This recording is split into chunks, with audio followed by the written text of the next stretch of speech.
The first feature of a purpose-built studio desk that you won't usually find in a regular desk is cable management.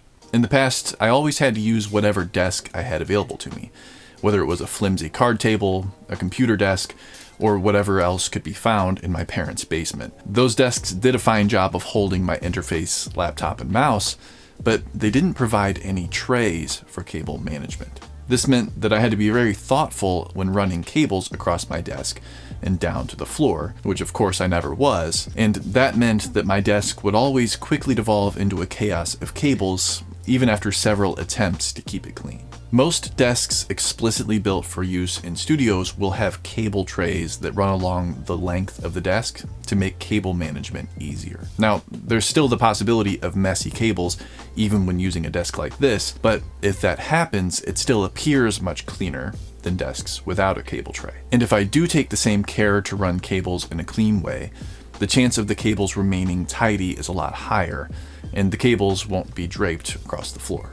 Speaking of getting things off of the floor, you'll notice that these desks also have built-in rack space for mounting outboard gear. This reduces the need for floor-standing racks, which take up space in your studio, which for me, as a video creator who needs tripods, lights, etc., is a big deal because floor space is already very limited in my studio. In addition to the consolidation of racks being beneficial from a space-saving perspective, it also helps with mixing if you do a lot of mixing with outboard effects. That's because you can stay in the listening position while you adjust the settings on your outboard gear. If your rack of equipment is off to the side, you'll either need to use headphones while adjusting their settings, or you'll have to bounce back and forth to reference the impact the effects are having on your mix at the listening position. Remember, making mixing decisions when you're off axis to your speakers could be dangerous, as you won't really know how the changes are impacting your mix. On the more affordable Session Desk Home desk,